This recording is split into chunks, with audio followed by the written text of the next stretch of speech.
اعوذ باللہ من الشیطان الرجیم بسم اللہ الرحمن الرحیم۔ السلام علیکم ناظرین، میں میر علی نوید میسم آپ سب کا اوشین چینل کا خصوصی پروگرام تفسیر قرآن میں خیر مقدم کرتا ہوں۔ جیسا کہ آپ سب جانتے ہیں، اوشین چینل ماہ رمضان المبارک کے خصوصی پروگرامز مسلسل آپ کی خدمت میں پیش کرتا آ رہا ہے اور انشاءاللہ یہ سلسلہ آخر رمضان تک جاری رہے گا۔ آج ہمارے پاس اسٹوڈیو میں مہمان ہیں حجت الاسلام مولانا ڈاکٹر سید رضوان حیدر رضوی صاحب قبلہ، جو مسلسل تفسیر قرآن پروگرام میں قرآن مجید کی مشہور آیتوں کا تفسیر فرما رہے ہیں۔ آج قرآن مجید کی ایک اور مشہور آیت رب ارحمہما کما ربیانی صغیرا، اس آیت کی تفسیر اس پروگرام میں کی جائے گی۔ تو سب سے پہلے ہم مولانا ڈاکٹر سید رضوان حیدر رضوی صاحب قبلہ کا اس پروگرام میں خیر مقدم کرتے ہیں اور ہم ان سے گزارش کرتے ہیں کہ اس پروگرام کا آغاز کریں۔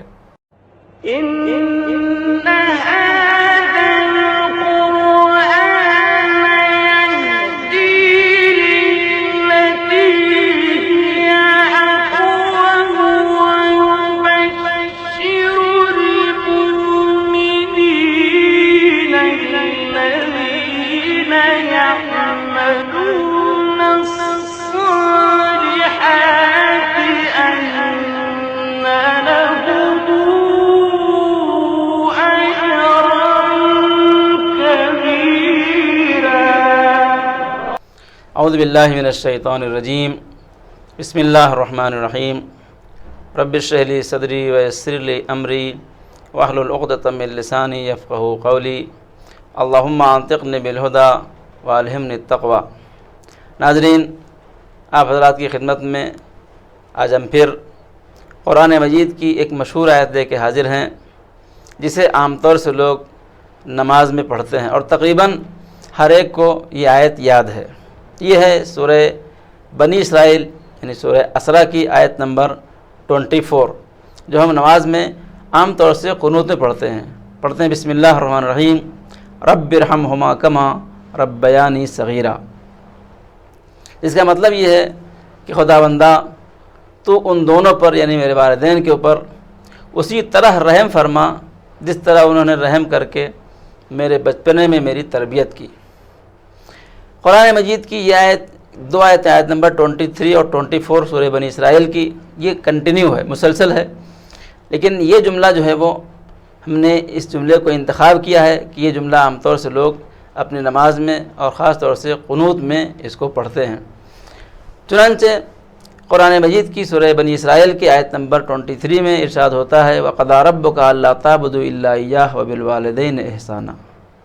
اللہ تعالیٰ کا فیصلہ یہ ہے کہ تم اس کے علاوہ کسی اور کی عبادت نہ کرو اور والدین کے ساتھ حسن سلوک کرو۔ اور پھر آگے ارشاد ہوتا ہے کہ اگر ان میں سے کوئی ایک یا دونوں تمہارے پاس ہوں اور وہ ضعیف اور بوڑھے ہو جائیں تو وَلَا تَنْهَرْهُمَا، ان کو جھڑکو نہیں، وَلَا تَقُلْ لَهُمَا أُفٍّ، اور ان سے تم اف تک نہ کہو۔ اس سلسلے کی یہ دو آیتیں بنی اسرائیل کی بہت ہی اہمیت کی حامل ہیں، اور خاص طور سے اولاد کے سلسلے میں کہ اولاد اپنے والدین کے حقوق کو سمجھیں۔ خداوند عالم نے پورے قرآن مجید میں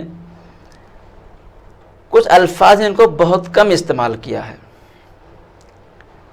ان میں سے ایک اف کی بات ہے، وَلَا تَقُلْ لَهُمَا أُفٍّ، اپنے والدین سے اف تک نہ کہو۔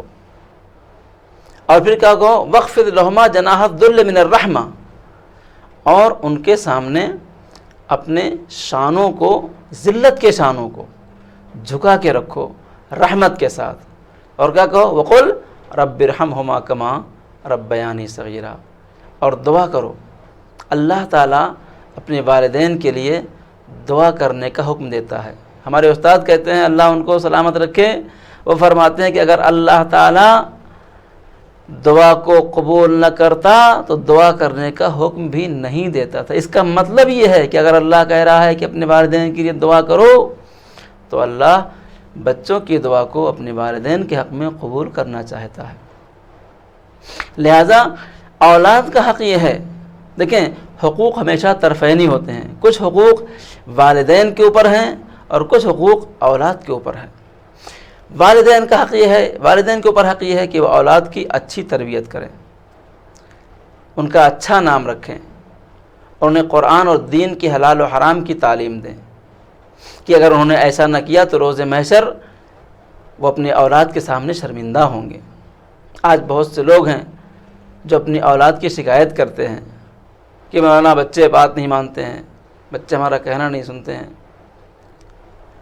ہمیں دیکھنا یہ کیا ہم نے اپنے اولاد کا حق ادا کیا، ان کو دین کی تعلیم دی۔ دین کی تعلیم کا مطلب مولوی بنانا نہیں ہے، دین کی تعلیم کا مطلب قرآن کی تعلیم دینا ہے، حلال و حرام سکھانا ہے، نجس اور پاک بتانا ہے، نماز روزے کو بتانا ہے۔ چھٹے امام جعفر صادق علیہ السلام فرماتے ہیں کہ وَأَمُرْ أَهْلَكَ بِالصَّلَاةِ إِذَا بَلَغُوا سَبْعًا، اپنے بچوں کو نماز پڑھنے کا حکم دو جب وہ 7 سال کے ہو جائیں، وَاضْرِبُوهُمْ إِذَا بَلَغُوا 10، اور جب 10 سال کے ہو جائیں، مرد بچے اگر 10 سال کے ہو جائیں اور نماز نہ پڑھے تو ان کو مارو۔ تو کیا ہم اپنے بچے کی تربیت صحیح کر رہے ہیں؟ کیا ہم انہیں حلال و حرام بتا رہے ہیں؟ کیا انہیں ہم حرام خوری سے بچا رہے ہیں؟ اگر بچا رہے ہیں تو یاد رکھیے اگر آپ نے اچھی تربیت کی ہے تو بچہ بھی اچھا نکلے گا۔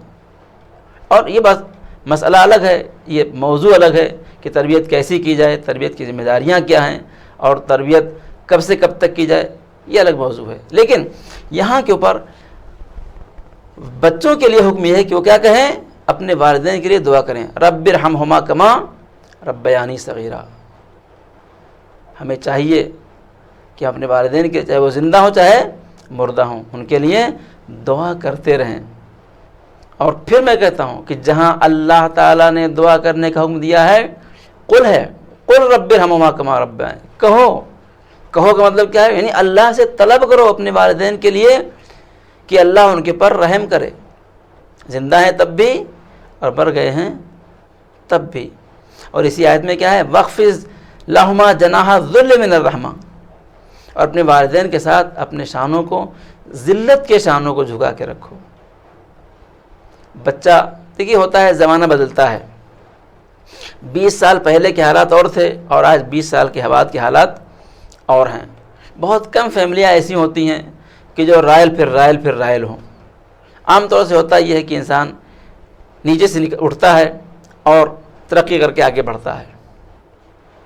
ایک غریب فیملی ہے، والدین بہت زیادہ پڑھے لکھے نہیں ہیں، انہوں نے اپنا خون دل دے کے بچے کی تربیت کی، اپنا خون پسینہ ایک کر کے بچے کو تعلیم دیا، پڑھایا لکھایا، بچہ پڑھ لکھ کے ایک بڑا تعلیم یافتہ انسان بن گیا اور اسے ایک بڑی پوسٹ مل گئی، اس کی کمائی بڑی ہو گئی۔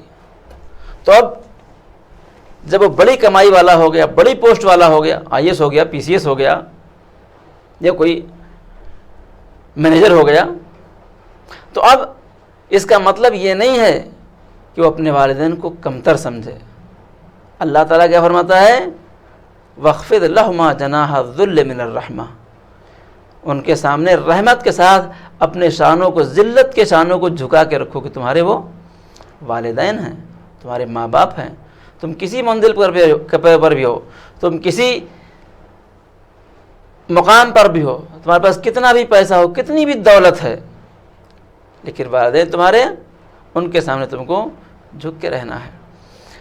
بہت ساری روایتیں ہیں، احادیث میں ہے کہ والدین کی طرف ایک نگاہ محبت کی کرنا، والدین کی طرف محبت کی نگاہ کرنا حج مقبول سے زیادہ ثواب رکھتا ہے۔ اللہ، حج مقبول، انسان حج کرتا ہے، حج کے قبول ہونے کی گارنٹی نہیں ہے، لیکن اللہ تعالیٰ فرماتا ہے کہ اگر آپ نے اپنے والدین کی طرف محبت بھری نگاہ ڈالی تو اللہ اس حج کا ثواب عطا کرے گا جو اللہ کی بارگاہ میں مقبول ہو۔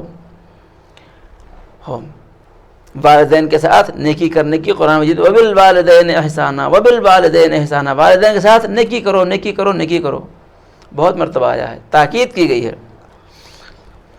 والدین کی رضا میں خدا کی رضا ہے۔ اگر انسان چاہتا کہ خدا راضی ہو تو اسے چاہیے کہ اپنے والدین کو راضی کر لے۔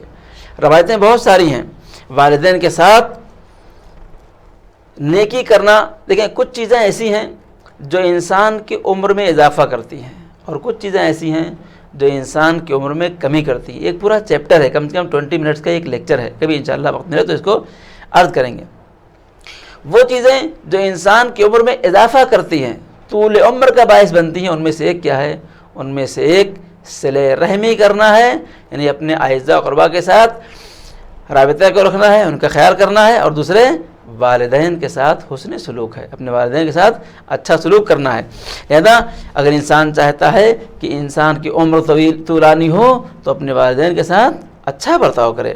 حدیث میں ہے کہ اگر تم کو وہ مارے بھی، والدین اگر تمہیں مار بھی رہے ہیں تو مارے بھی تو ان سے تم اف نہ کہو، مار کھا لو۔ ماں ہے، بہت لوگوں کی ماں ہے بچوں کو مارتی ہے، بڑے بچے ہو گئے ہیں مارتی ہے، وہ مارتی مار کھا لیجئے، سوری بولیے، معافی مانگیے، لیکن اف نہیں کہہ سکتے، ان سے اف نہ کہو۔ ان پر کڑی نگاہ، غضبناک نگاہ اپنے والدین پر نہیں ڈالیے، اللہ اکبر، بہت سخت مرحلہ ہے۔ ان پر ہاتھ نہ اٹھاؤ، جہاں اف کرنے کو منع کیا گیا ہو وہاں ہاتھ اٹھانا کتنا بڑا جرم ہوگا۔ ان کے آگے نہ چلو۔ اگر بعض اوقات ہوتا ہے باپ ہے بیٹا ہے دونوں ساتھ چلے جا رہے ہیں، بیٹا 2 قدم آگے، روایت کہتی ہے ایک چھٹے امام اپنے ایک صحابی کے ساتھ چلے جا رہے تھے، اس صحابی کا جوان بیٹا اس کے ساتھ ساتھ تھا، وہ جوان بیٹا 4-6 قدم اپنے باپ سے آگے بڑھ گیا۔ امام نے فرمایا ٹھہر، قف یا غلام، ٹھہر، اللہ نے تمہاری اس حرکت کی بنا کے اوپر کہ تم اپنے والدین سے، اپنے باپ سے 4 قدم آگے بڑھ گئے، اللہ نے تمہاری 30 سال عمر کو کم کر دیا۔ والدین سے آگے نہیں چلنا، روایت تو منع کیا گیا ہے۔ اور ہم کربلا والے ہیں، الحمدللہ کربلا ہمارے لیے درس ہے، ہم ہر سال اس روایت کو پڑھتے ہیں۔ 2 محرم کا دن ہے، امام حسین علیہ السلام کا قافلہ کربلا کی طرف چلے جا رہا ہے۔ ایک مرتبہ امام حسین کیا کہتے ہیں؟ انا للہ و انا الیہ راجعون۔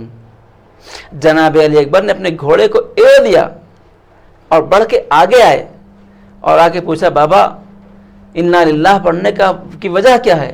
امام نے فرمایا کہ میری ذرا آنکھ لگ گئی تھی، میں نے دیکھا کوئی کہہ رہا ہے کہ یہ قافلہ موت کی طرف جا رہا ہے۔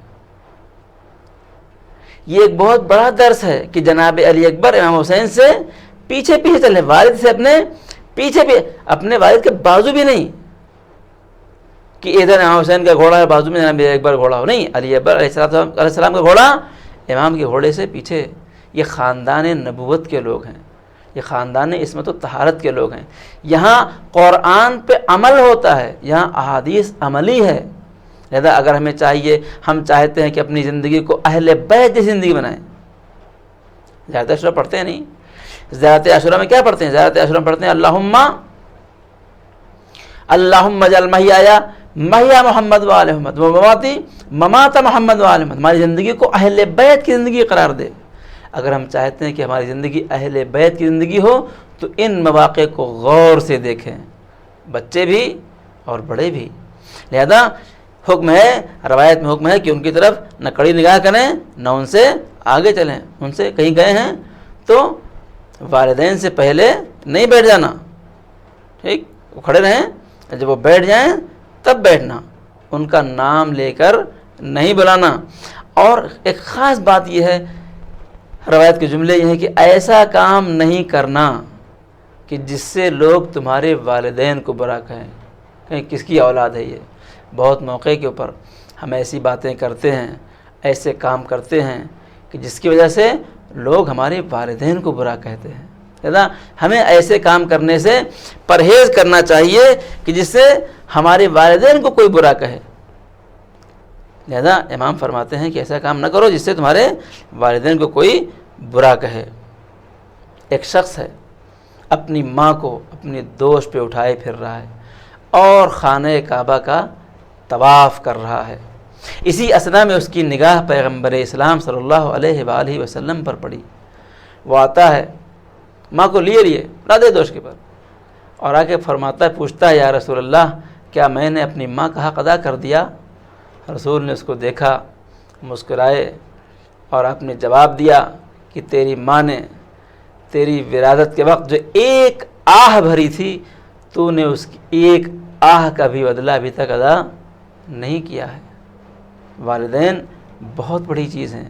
اللہ جن لوگوں کے والدین زندہ ہیں ان کو سلامت رکھے، اور جن کے والدین مرحوم ہو چکے ہیں ان کے درجات کو بلند کر ان کی مغفرت فرمائے۔ بعض اوقات یہ ایک پورا الگ چیپٹر ہے، کہے گا آق کا، آق والدین، اللہ اکبر۔ بہت سے روایت میں ہے کہ بہت سے موقع کے اوپر انسان اپنے والدین کی زندگی میں ان کے ساتھ نیکی کرتا ہے، نیکی کرتا ہے، اچھائی کرتا ہے۔ جب وہ مر گئے تو وصیت نامہ نکلا، وصیت نامے میں لکھا تھا میرے بیٹے میں نے اتنا قرضہ فلاں سے لیا تھا اور میں زندگی میں ادا نہیں کر سکا، پلیز تم اس کو ادا کر دینا۔ بچہ دیکھتا ہے اور اس کی تیوریاں چڑھ جاتی ہیں، کہتے تم نے لیا تھا میں کیوں ادا کروں، تم نے لیا تھا میں کیوں ادا کروں، اور بچہ اپنے والدین کے، اپنے والد کے قرض کو ادا نہیں کرتا ہے۔ اگرچہ زندگی میں خدمت کرتا تھا لیکن مرنے کے بعد ان کے قرض کو ادا نہیں کرتا ہے۔ یقین مانیے روایت کہتی ہے کہ ایسی اولادیں خود بخود آق ہو جاتی ہیں، کہنے کی ضرورت نہیں ہے، آق کہنے کی ضرورت نہیں، خود بخود آق ہو جاتی ہیں۔ اس کے برخلاف بہت سے لوگ ایسے ہیں جو اپنے والدین کی زندگی میں خیال نہیں کرتے تھے، لیکن جب مر گئے، جب ان کے ہاتھ سے والدین نکل گئے تب ان کی کمی کا احساس ہوا، اور اب اس کے بعد انہوں نے کیا کیا، انہوں نے اپنے والدین کے لیے ایصال ثواب کرنا شروع کیا۔ اس مدرسے میں، اس مسجد میں، اس مجلس میں، اس جلوس میں، اس جشن میں، اس غریب کے ہاں، اس یتیم کے ہاں اپنے والدین کی طرف سے ایصال ثواب کر رہے ہیں۔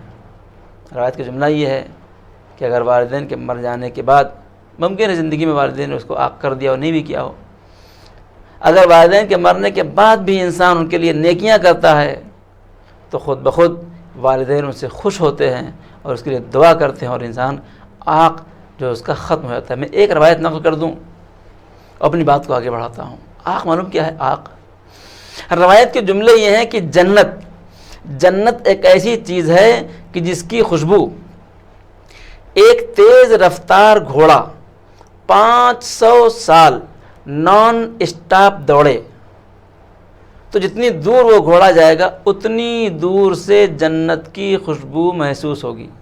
میں پھر سے نقل کروں، ایک تیز رفتار گھوڑا 500 سال نان اسٹاپ دوڑے تو جہاں پہنچے گا وہاں تک جنت کی خوشبو جاتی ہے۔ اور اگلا جملہ بڑا قیامت کا ہے، اگلا جملہ یہ ہے کہ جو بچے ان کے والدین ان کو آگ کر دیتے ہیں وہ جنت کی خوشبو بھی نہیں سونگھیں گے۔ اللہ اکبر۔ لہذا پلیز دھیان رکھیے، اپنے والدین کا خیال رکھیے، کہیں ایسا نہ ہو کہ ہماری کوئی ایک حرکت ہمیں جنت سے اتنا دور کر دے کہ ہمیں جنت کی خوشبو بھی نصیب نہ ہونے پائے۔ جنت کہاں ہے؟ الجنت تحت اقدام الامہات۔ پیغمبر نے کیا فرمایا؟ جنت ماؤں کے پیروں کے نیچے ہے۔ والدین کی صحت ساتھ نیکی یہ انبیاء کی صفت ہے۔ وبرم بوالدتی، جناب عیسیٰ کے بارے میں کیا آیا؟ وبرم بوالدتی، میں اپنی والدہ کے ساتھ نیکی کروں گا۔ جناب یحییٰ کے لیے کیا آیا؟ وبرم بوالدیہ، وہ کون ہیں؟ وہ اپنے والدین کے ساتھ نیکی کرتے ہیں۔ لہذا انسان کو چاہیے کہ انسان اپنے والدین کا خیال رکھے۔ اب آپ غور کریں، روایات کی دنیا میں والدین کی بہت سی قسمیں بیان کی گئی ہیں۔ کہتے ہیں والدین 3 طرح کے ہیں۔ آپ کے ایک والدین وہ ہیں جنہوں نے آپ کو پیدا کیا ہے، جو آپ کے اس دنیا میں آنے کا باعث ہیں، ان کا بھی احترام کیجیے، ان کی بھی عزت کیجیے۔ ایک والدین وہ ہیں جنہوں نے آپ کو تعلیم دی ہے، جو آپ کو علم سے آگاہ کرتے ہیں، وہ بھی آپ کے والدین ماں باپ ہیں، ان کا بھی آپ احترام کیجیے، ان کی بھی عزت کیجیے۔ اور ایک والدین وہ جو آپ کے ہمسر کے ہیں، یعنی بیوی کے لیے شوہر کے والدین اور شوہر کے لیے بیوی کے والدین، یہ بھی کیا ہیں؟ یہ والدین ہیں۔ کیا کرنا؟ ان کا احترام کرنا، ان کی عزت کرنا۔ اور ایک والدین اور ہیں، یہ بہت خطرناک روایت ہے۔ پیغمبر اسلام فرماتے ہیں کہ انا و علی ابوا ہذہ امہ، میں اور علی اس امت کے باپ ہیں، میں اور علی اس امت کے باپ ہیں۔ ہم امتی اولاد پیغمبر اسلام ہیں، اولاد مولا علی ہیں۔ یہ روایت بہت مشہور ہے۔ اب ہمیں دیکھنا یہ کہ ہم اولاد ہیں تو لائق اولاد ہیں کہ نالائق اولاد ہیں۔ ہم کو اپنے غریبان میں دیکھنا ہے،